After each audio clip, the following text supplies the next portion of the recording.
Hello, good morning to everyone. Welcome. My name is John Hart. I'm your worship associate today. Our theme of the month is nurturing gratitude. And I want to express my personal gratitude just for being a member of this amazing congregation. And along the way, getting to know some very interesting people. We are presenting a special service today called Heritage Sunday. Heritage Sunday is an opportunity for us to hear from an elder of our community and reflect upon some stories that make us who we are as a liberal religious congregation. This year, Karl Lisovsky will be our guest speaker and will share some of his spiritual odyssey with us. Karl is a lecturer in the English department at UCLA and a member of our congregation since 1996. Karl is also a songwriter and goes by the name of Kalendae. Karl has prepared a talk for us today. For one, I am content to live with the mystery. Welcome, Karl.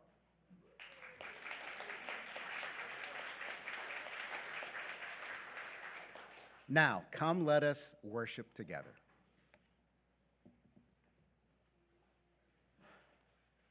Good morning.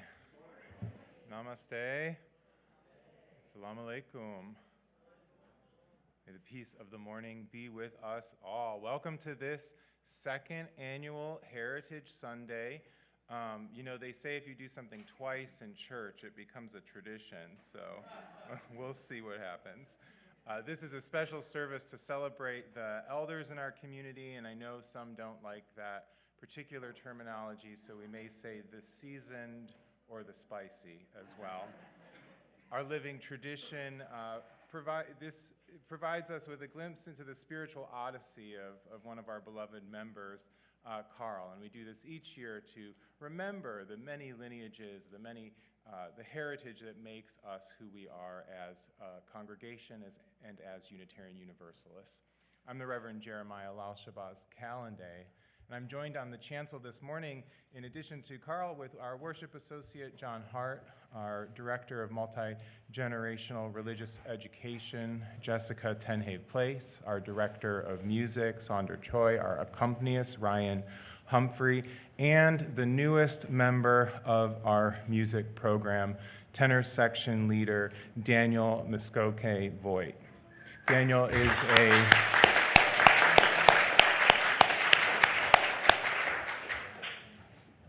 is a singer from Milwaukee, Wisconsin. He earned his bachelor's degree in opera from the University of Southern California, where he studied under Derek Lawrence. Prior to USC, he trained at the American Boy Choir School and Interlochen Arts Academy. He currently performs with the Los Angeles Opera, Opera Buffs, Auxilio Octet, and Adrian Dunn Singers Touring Gospel Group. Welcome, Daniel.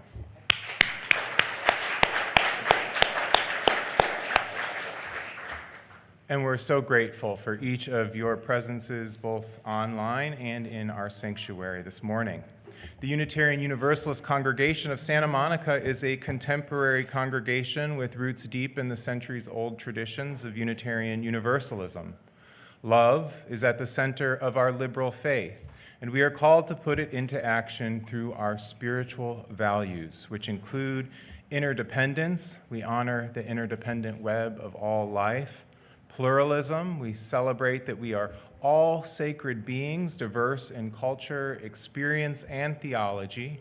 Justice, we work to be a diverse, multicultural, beloved community where all thrive. Transformation, we adapt to the changing world. Generosity, we cultivate a spirit of gratitude and hope. And lastly, equity. We declare that every person is inherently worthy and has the right to flourish with dignity, love, and compassion. Now, if this is your first time joining us or you're still new to your congregation, I bid you a special welcome, and I hope you'll take some time to hang out with us after the service for our coffee hour in Forbes Hall, which is behind me, and in our courtyard. There's a wonderful visitors table set up if you're new to the community and you want to learn about ways to get involved and maybe sign up for our Thursday e-newsletter that goes out and has a whole menu of activities and events and happenings in the community. Now, as we begin, we'd like to acknowledge that we gather upon the sacred lands, near the life-giving waters and beneath the beautiful skies of indigenous people. This is the traditional home of the Tongva, the Ventureno, the Fernandino, Tatvaviam, and Chumash tribes. We remember the painful histories of these lands and continue our commitments to justice and sovereignty for indigenous people. I light our flaming chalice this morning with "The Abundance of Our Lives Together" by Katie Sivani Gelfand.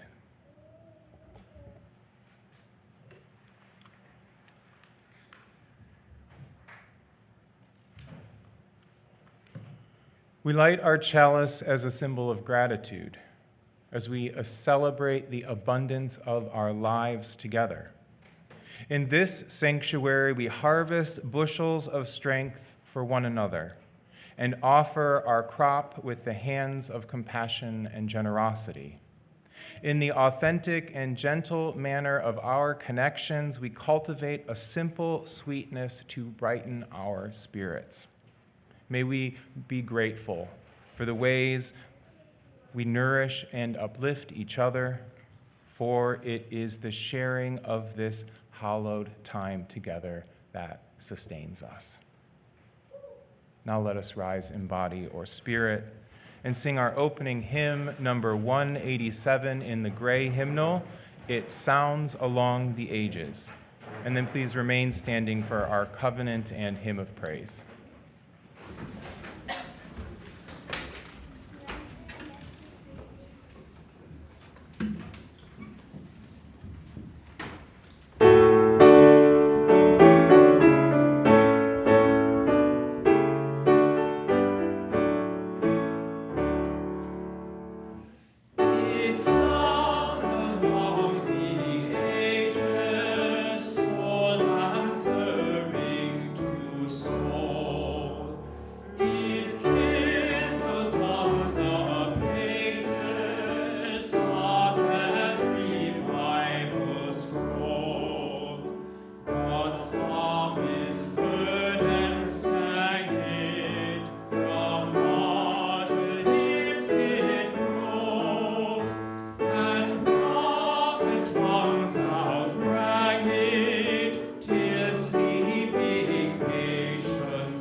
Love is the doctrine of this church. The quest for truth is its sacrament, and service is its prayer. to dwell together in peace, to seek knowledge and freedom, to serve humankind in fellowship. Thus do we covenant with each other. El amor es la esencia de esta iglesia. Buscar la verdad y su sacramento, y el servicio en su oración. Vivir juntos en paz, buscar en conocimiento y la libertad, servir a la unidad en comunión, así es como convenimos unos a otros.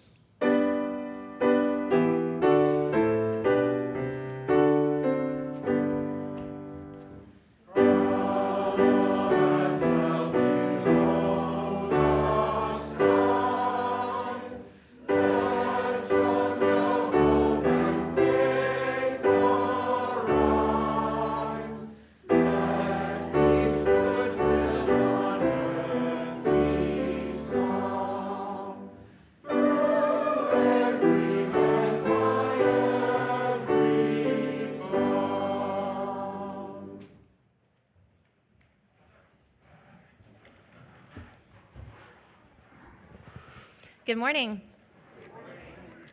My name is Jessica Tenhave Place, and I'm the Director of Multi-Generational Religious Education here, which for anyone who is new means that I'm blessed to get to spend a lot of time with our children and youth, as well as working across the other generations here. And now is our special time. Theo's going to show us the example that we collect donations for the Westside Food Bank. So if you have brought a donation today, please raise your hand, and one of our helpers will come to you to collect. So I see some folks here near the front. Lots of people raising their hands. Thank you so much. As we know, the cuts to SNAP benefits are putting a lot of people in our community in serious concern about being able to feed their families. So our generosity at this time is so very crucial to helping vulnerable people in our community. Let's see, do we have anyone else? I see some people towards the back.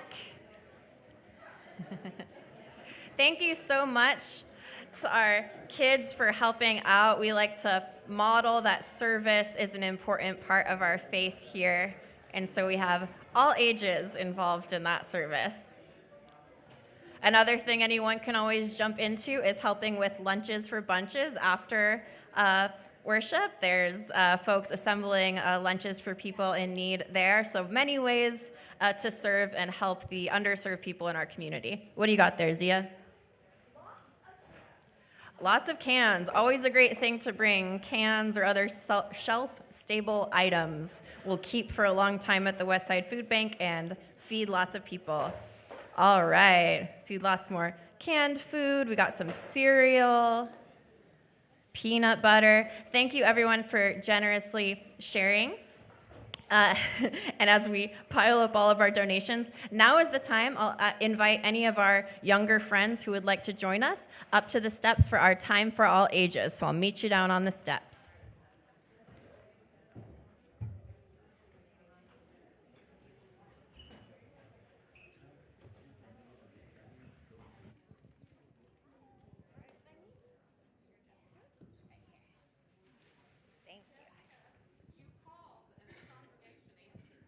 Yes, thank you. I did challenge folks to bring more donations last week, knowing that the food bank needs more from us now. So give yourself a round of applause for bringing some more this week. And let's keep surpassing ourselves even more next week. So thank you so much for giving. Okay. Glad to see so many friends up here today. And I want to ask you a question. So anyone who has something to share, feel free to raise your hand and I'll pass you the mic. Hi, Calvin. Do you want to start here? What is something that you have learned from an elder in your life? So let's think of elders as maybe someone your grandparents' age or older. What's something you've learned from an elder? I know that my grandma taught me how to crochet. That was one of the things that got me started on my sort of love of crafting all my life. She was a very gifted quilter, an artist. So that was one of the things that she passed down to me. What about you? Have you learned anything from your grandparents? You have the same dress. We're both wearing dresses, that's right. What about you, Calvin? Do you have one? Yeah, my grandma Alice, back over there, one next to my best friend over there. Just hold it like right there. And then my grandma helped. I don't know. It's okay, it's not your fault. How about you just talk like that? Hello? Oh, Yeah, you're yes. good. I'll just hold it and you talk. No, I got. Because my grandma helped me, like, do stuff.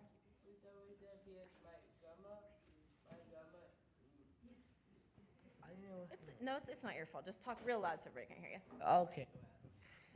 Yeah. But so what does your grandma help you with? My grandma helped me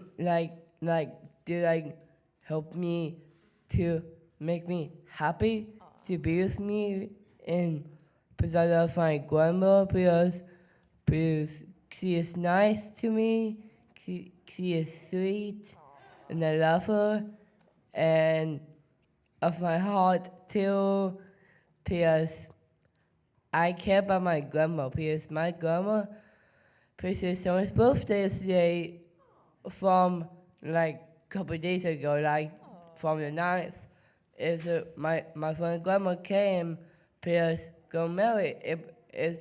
She turned 98, and so that's a big number. So I care. I care about my grandma because I love my grandma, and she has a big heart for me and her too. So my friend and my back there, my grandma is crying. Well, thank you so much for sharing that. And so did I hear? So it's your grandma's birthday? No. Oh, is it? Yeah, please. My friend grandma, Grandma Alice is her. It's her birthday. No, it's in December, but Grandma Alice have a friend named Mary passed her birthday. Yeah. Well, thank you for sharing all that. And it's so nice to point out that, you know what, our elders do teach us things, but sometimes just even being with each other and sharing time together is a really special thing. So thank you for that, Calvin. Oh, Teddy, do you have something to share? What's something you wanted to say? Oh, you changed your mind. Did you want to say something about Gaga Marianne you were saying? What did Gaga Marianne teach you to play? Oh, no. Do you remember? Pickleball. Yeah. That's fun. Learn to play pickleball. Madeline, did you have something to say? Anyone else have anything to share about an elder? Oh, you do, Eloise? May I hold the mic? It's right there in front of you. You want to hold on to it? So, my grandma taught me how to make cookies. How to make cookies. Nice. I love that. Well, our elders can teach us so many things because they've lived through lifetimes that we haven't experienced. Oh, I'm sorry, Quinn, did you want to share? Oh, you're just stretching your, okay. we can talk more in class, but. No, you got to share, but thank you so much for sharing. So I just wanted to share a little bit about, because in lots of cultures, it's really important to honor our ancestors and our elders to preserve culture. And I was wondering, has anyone here ever been to Nisei Week in Little Tokyo? Well, we're gonna need to do a church field trip because in Little Tokyo every year they have a celebration of cultural heritage called Nisei Week. And Nisei, that is a word in Japanese that means the first generation born in the US, so immigrants' children. And they started the Nisei Festival back in 1934.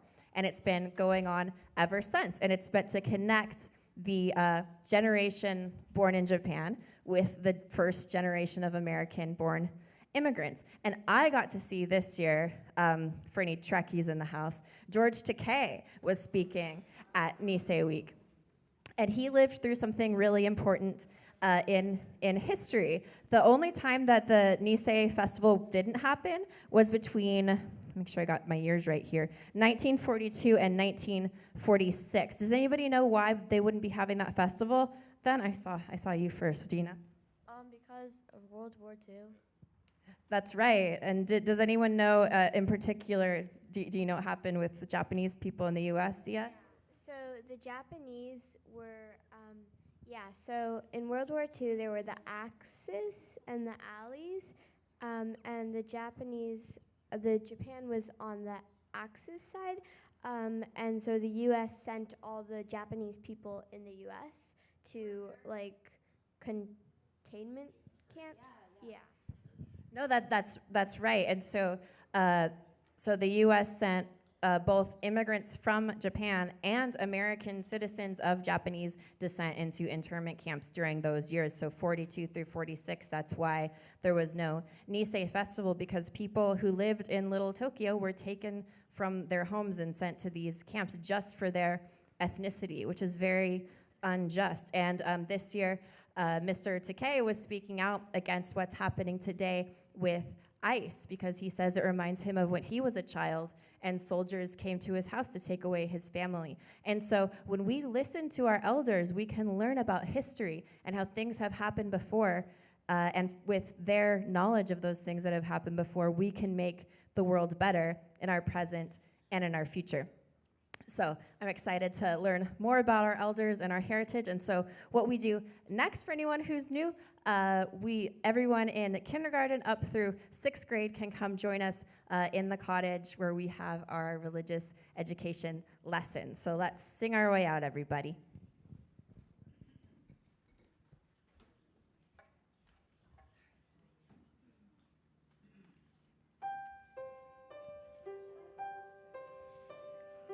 Go now in peace, go now in peace. May the spirit of love surround you as you go on your way. Go now in peace, go now in peace. May the spirit of love surround you as you go on your way. All right, we got some announcements. The first, as always, is please silence your cell phone. The second one is our church is really honored to welcome visitors. Please find out more about our faith outside at the visitors table right after the service today. Bring your questions and find out more about us. The Ministerial Search Committee has some things to say, and Shayla's going to come up and review some things with us. Hi, everyone. Good morning. I'm here representing your hardworking ministerial search team. Raise your hand if you're on it. Yeah. We're delighted to be part of this important change in our church as developmental ministry, as was always planned, comes to an end, and we move on to a settled time of settled ministry. There is a survey out right now, and I acknowledge the utter survey fatigue that all of us are in. You can barely, buy an ice cream cone without having to take a survey. However, this one is really going to help us and help ministerial candidates learn to get to know us. So we're going to have a table outside where you can find out more and get paper surveys if you prefer to fill it out that way, and get guidance to fill it out online. And we really are grateful, very grateful for everyone who's already done a survey, and we look forward to getting more. So thank you.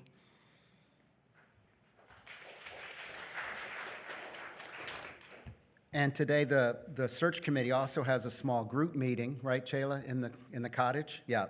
To help, where you can just talk one-on-one in a small group. And, to what our needs are today and where we may want to go into the future. And new members are especially encouraged to offer their input. So now I'm wearing a sweater. There are starting to be more sweaters out. It was actually cold this morning. Now it's beautiful again, as always, in Southern California. But as we move into the holiday season, On Sunday, on the Sunday before Thanksgiving, November 23rd, we will have 2 church-wide events. Starting at 9 with the craft fair in Forbes Hall, artists from within and without UUSM will be offering their wares and their talents. This is a church fundraiser with something for everyone. And on 1 o'clock, the same day on November 23rd, our annual Thanksgiving celebration will begin with an array of traditional Hollywood food supplied potluck style by us, all the congregants. Please bring a main dish, side dish, or dessert to share. And the animal ministry encourages people to bring vegan and vegetarian dishes as well to provide a range of sustainable plant-based foods at the feast.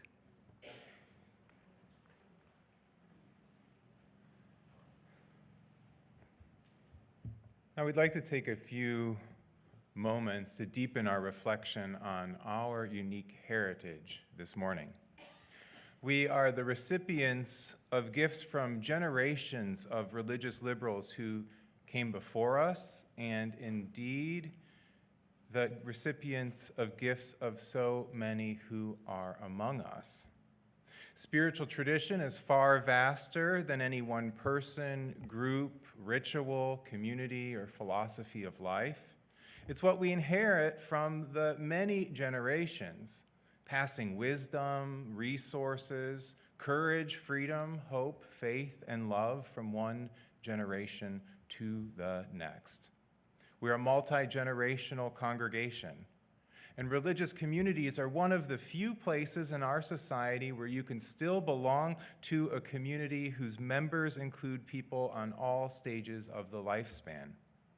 As we reflect on our heritage this morning, we'd like to recognize those among us who have been with us for some time in this congregation and in our larger Unitarian Universalist movement.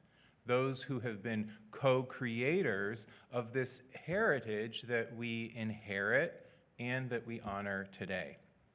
So please take just a few moments to think about how long you've been a member or friend of this congregation, or a member in another congregation, or part of our larger Unitarian Universalist movement.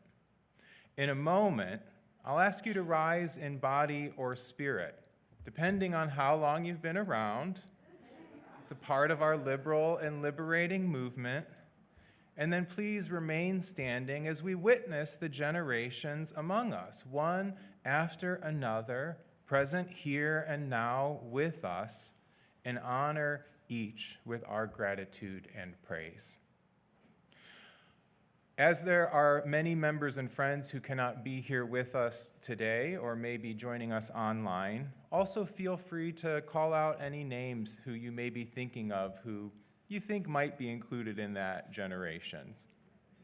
So first, I'd like to ask those to rise, if we have anyone among us who was born into or grew up in this congregation or as a UU somewhere else, regardless of how long ago that may have been, and then please remain standing.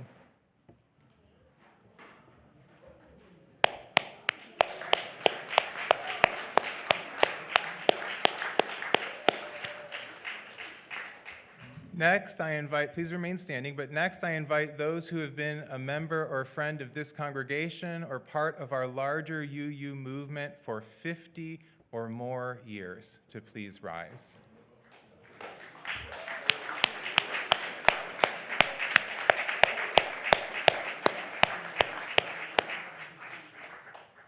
Next, I invite those to rise who have been a member or friend of this congregation or part of our larger UU movement for 30 or more years.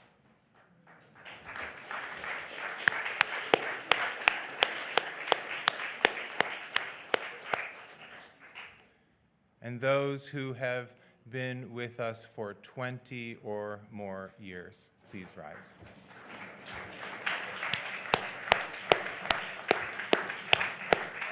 And don't forget to look around, see all of these generations, one after another. And then those who have been a part of our larger UU movement for 10 or more years.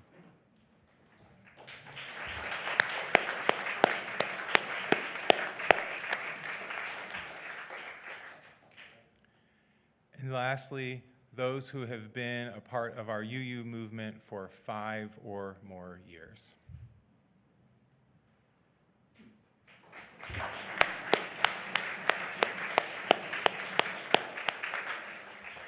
We honor each of you this morning who have helped to keep the flame of the liberal spirit bright. Given of yourselves and your resources, sided with love, and lived lives of liberal faith. You are an inspiration to us all. And we honor the living heritage of our living tradition that is here with us this morning. Thank you. You may be seated.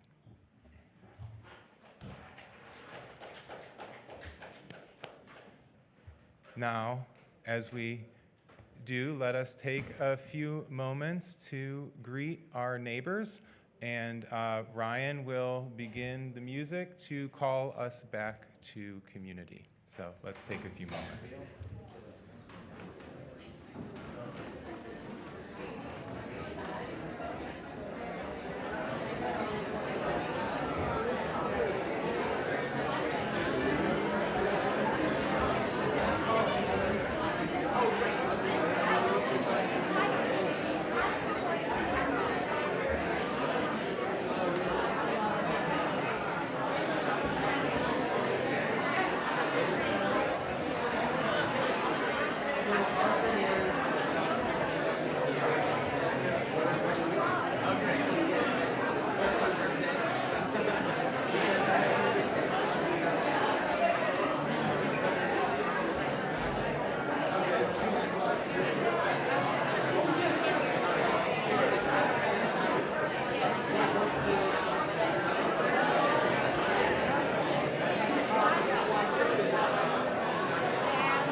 kindness must watch for me this side the ground.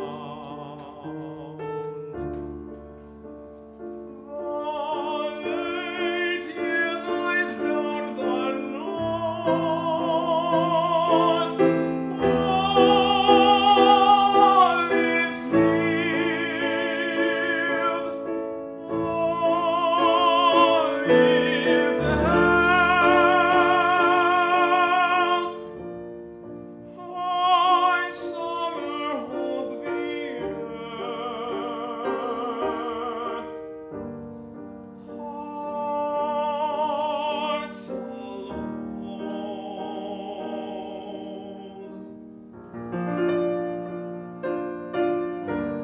Sure on this shining night I weep for wonder,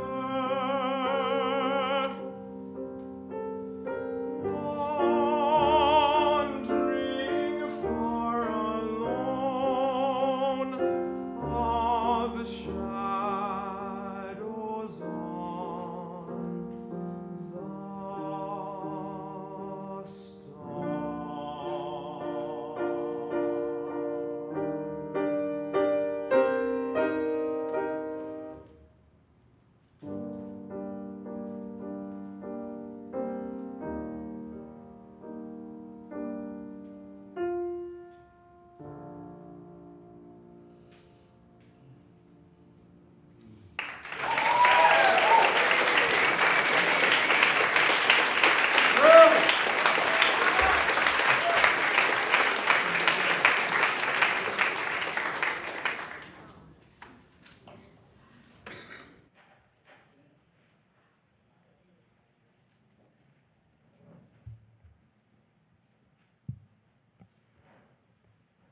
Let us create spaciousness together by settling into this moment and freeing ourselves from the routine distractions, stresses, and demands of life right now.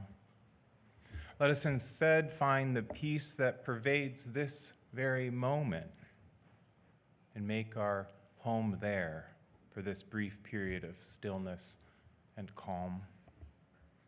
Let us connect with the rhythm of our breath. Each inhalation bringing us deeper into the present moment, deeper into our beings, more present to life. Each exhalation releasing anything keeping us from this present moment, from the depths of our beings, and from recognizing and celebrating the incredible gift of life. Breathing in, we become more present, more attuned, more at one with ourselves, with spirit, with community, with the world we inhabit.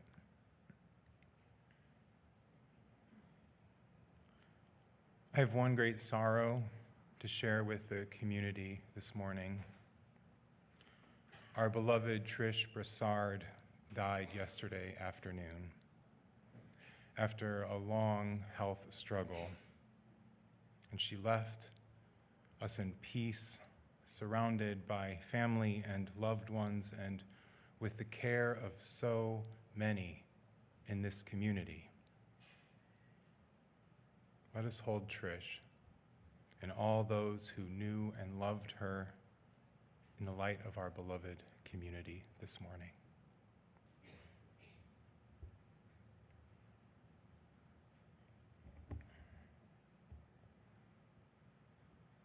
Our mindfulness prayer this morning is for those who came before, by the Reverend Michelle Collins.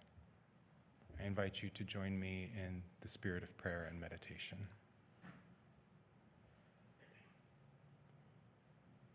Holy stillness, we sit in the shade of trees we did not plant, speak with voices shaped by languages we did not create, breathe free air that others died to protect. Every freedom we exercise, every opportunity we pursue, every moment of safety we enjoy carries the fingerprints of those who came before. We remember ancestors of blood and choice, known and unknown, who endured hardships we can barely imagine so that we might inherit possibilities they could only dream. We carry forward the hopes of enslaved people who chose love over bitterness, immigrants who crossed oceans for children they would never meet, activists who planted seeds in ground too hard for them to see bloom. Their struggles live in our bodies, their dreams in our daily choices, their unfinished work in our hands.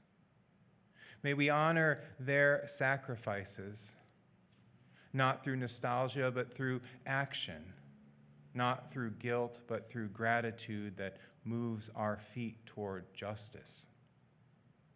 Help us to become ancestors future generations will thank, planting those trees whose shade we'll never rest in, fighting those battles whose victories we won't live to see, loving this world forward with the same fierce hope that brought us here.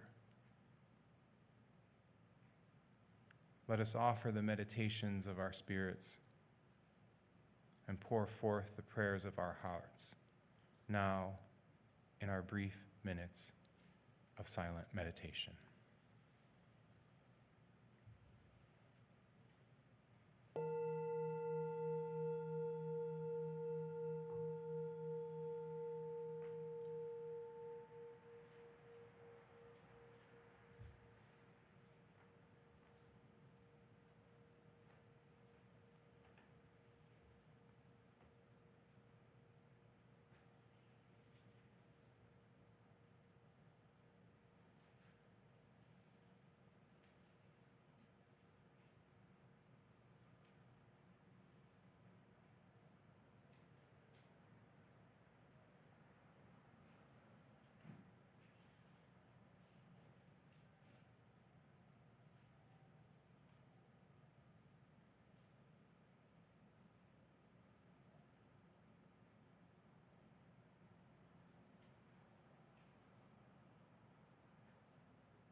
Amen.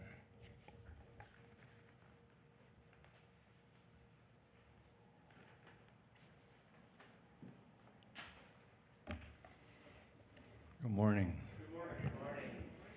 Thank you all for being here. My talk is titled content to live with the mystery. I've always wondered about spirituality, my own, even the word itself. I really don't feel particularly spiritual or would know if I were having a spiritual experience.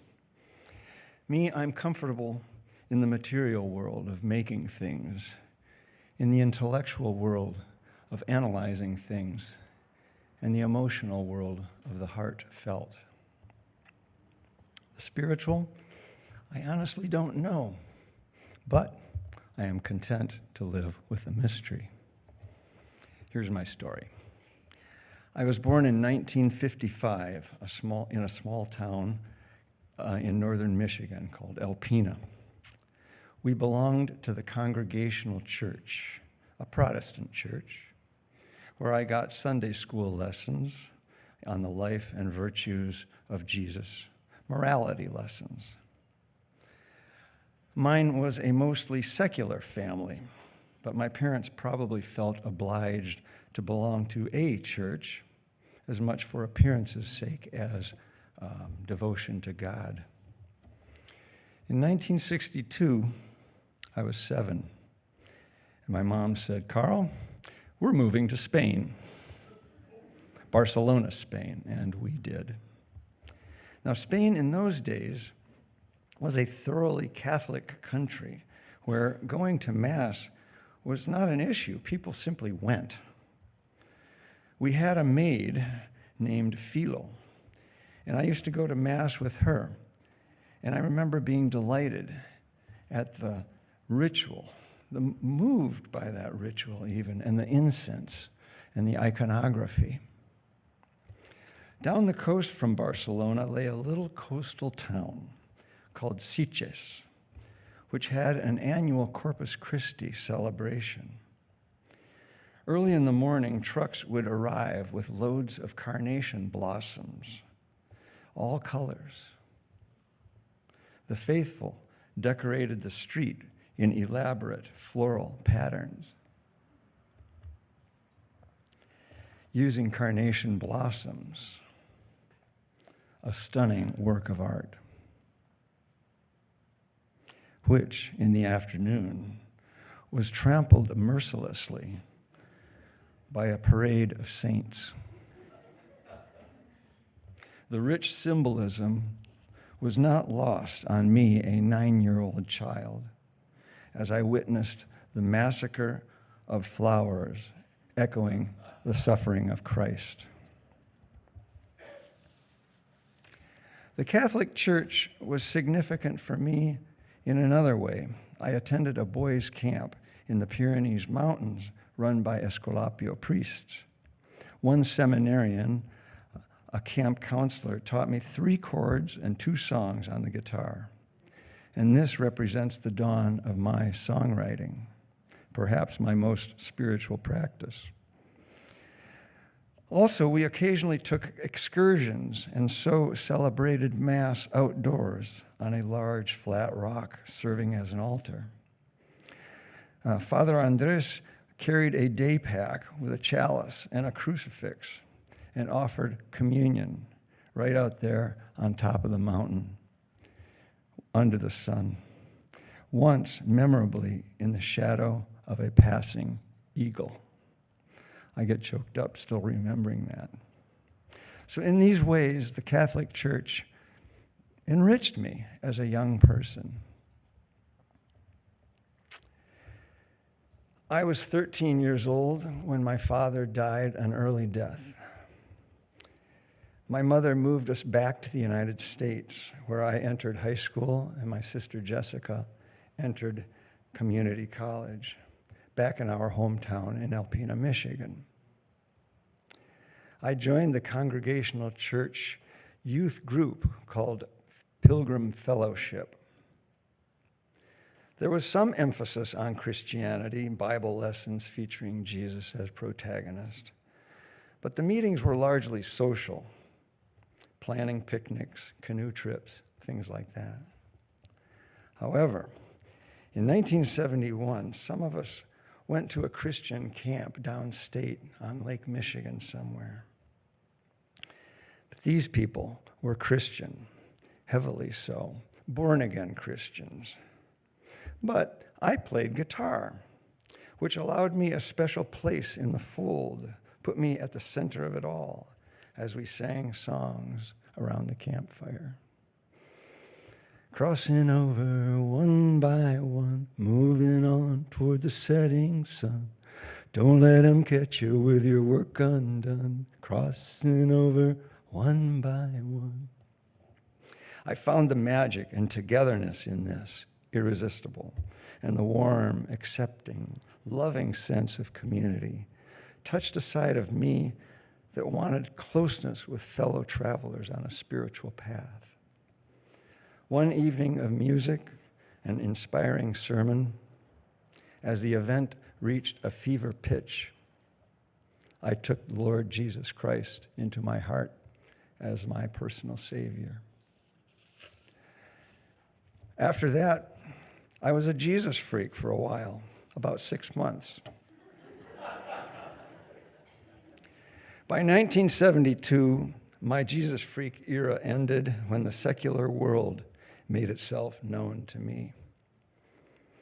Women's lib, it was called back then, which people in small-town Alpena discounted or even ridiculed. And I actually bought into the ridicule. Anyway, my mother must have said something expressing her emerging feminism, and I mocked her, saying, "Well, Mom, why don't you join Women's Lib?" "I have," she said. "And you should too." We outgrew small-town Alpena, and my mom decided to move us to progressive Ann Arbor. Also, and I'm not making this up, her other reason for moving us was to get me away from my pot-smoking friends. So ironically, she ended up moving us to the one city in the nation that had a $5 pot law.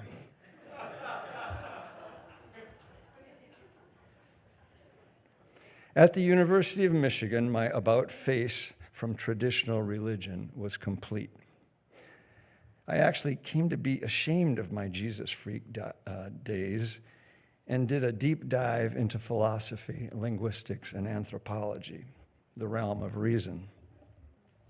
And I have never deviated from this secular, humanist, atheist outlook on life. Not that I'm against organized religion. I have always very much believed in church as a social institution.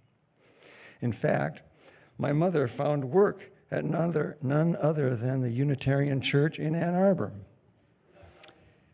These were cool people, I thought, as a young person, and I attended a lot of services. I even worked at the church as the custodian during my sophomore year in college. By 1976, I started to lose interest in university life. I felt myself living too much in my head and increasingly sought fulfillment in the material world, like working on cars with my friend Bruce, a Vietnam vet, who had found songwriting in Nam and shared the practice with me. Can it be said that playing rock and roll is a spiritual practice? For us, I suppose it was. These were the heady days of the 1970s counterculture, post-Watergate.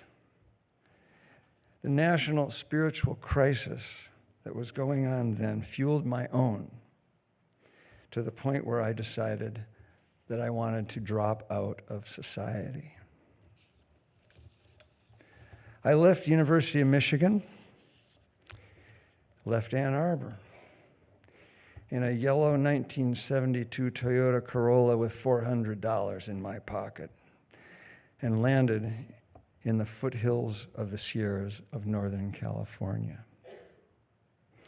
I found ways not to have to pay rent, a victory in itself. I joined a communally run restaurant, lived on a horse ranch taking care of horses, worked a season as a firefighter on the El Dorado National Forest. All this culminated in my Walden years. I was inspired in college by reading Henry David Thoreau's famous book. I decided that that was the life I was seeking, the quiet, solitary life of hard work and contemplation. I got to know a guy who had a hunting camp, 4 walls, a roof, and a wood stove, very simple, where I lived for 2 years, pretty much like Thoreau himself. First thing I did, I tapped a nearby spring and brought water to the cabin via gravity feed. Believe me, getting water out of the earth and into your cabin using your own hands and tools can be enormously soul satisfying. Anyway, this was a good life for me. But at some point, I realized that I wanted to return to college. I eventually found my way to Southern California, got my BA at UC Santa Barbara, did graduate school at UCLA, where I met the woman that would become my wife.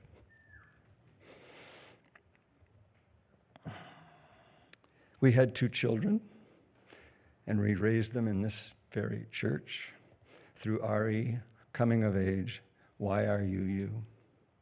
They went out into the world, and while not officially UUs, found careers in teaching and medicine. And they certainly do embody our core beliefs.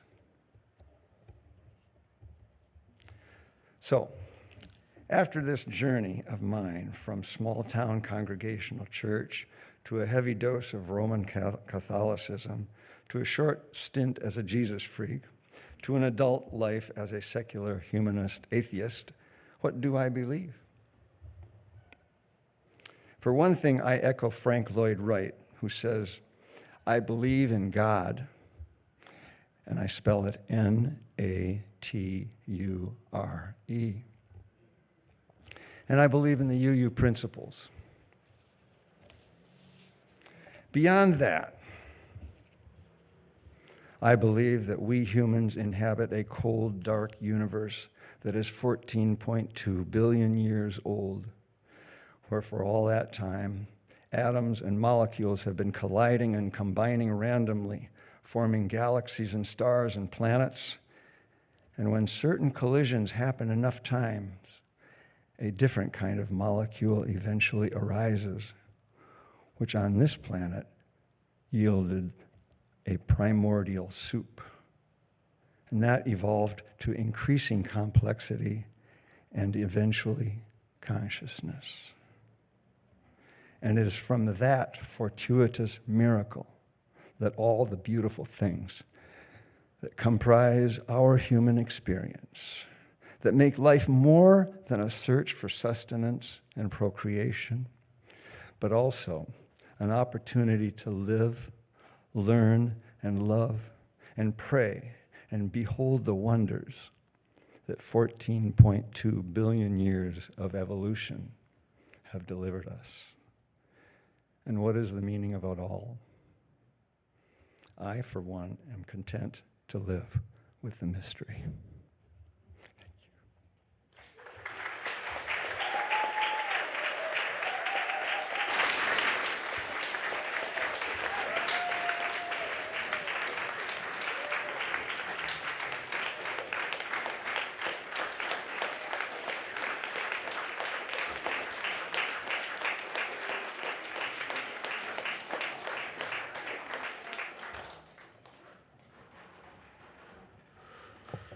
Thank you, Karl. Appreciate it. We have some very interesting people here. Okay, your offering today goes to support the work of multiple groups in the church, like Lunches for Bunches. We pack over 50 lunches each Sunday right after this service to help feed our unhoused neighbors here in Santa Monica. Want to help? It's easy. Come over to the shade structure outside and pitch in. In addition, all of our Sunday offerings goes to a community organization. This month we'll share our offering with the United American Indian Involvement. They promote the physical, behavioral, and spiritual well-being of American Indian and Alaska Native communities here in Los Angeles, while preserving their cultures and traditions. They've been in LA since 1974. They have programs for youth, for families, and for individuals. And they have been active in emergency shelters for fire victims from the January fires. We invite you to contribute in whatever way feels right for you. Ways to give are displayed on the slide behind me. All the ways of receiving support are gratefully accepted. Cash or checks can be placed in the offertory bags that will be passed around. Thank you for all that you give, monetarily and also through your time and care at church and beyond. The ushers are invited to come forward. Your offering will now be gratefully received.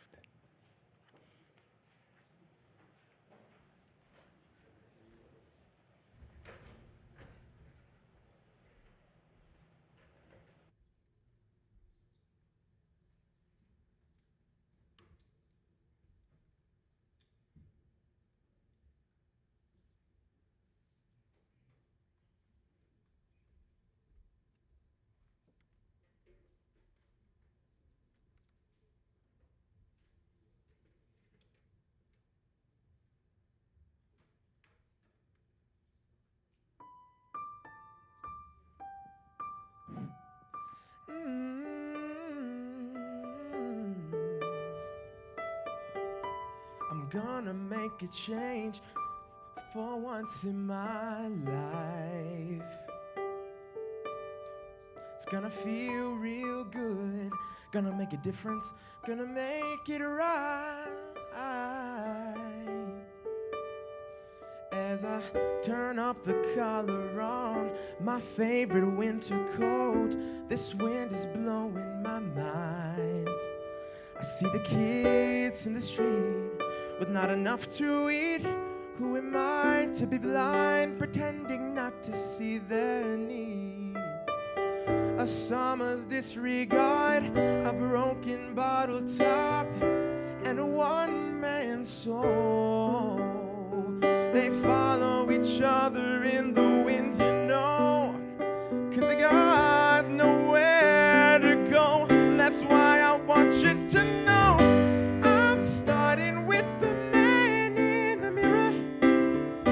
I'm asking him to change his ways, and no message could have been any clearer.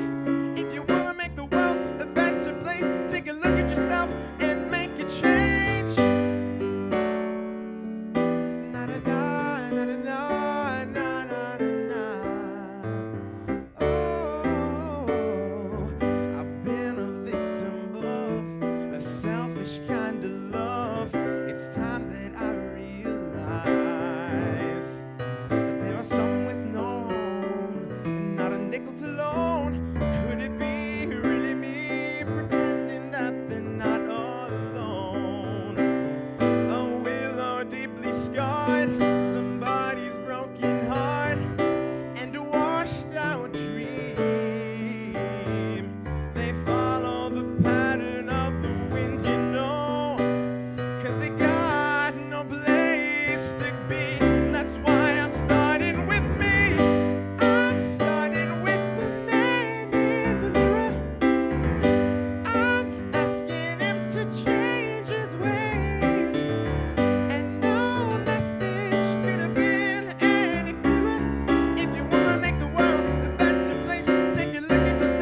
now please rise in body or in spirit and join me as we sing number 287 from the Gray Hymnal titled Faith of the Larger Liberty.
May you go in peace, holding fast to that which is good, returning to no person evil for evil, but strengthening the faint of heart, supporting the weak, helping the afflicted.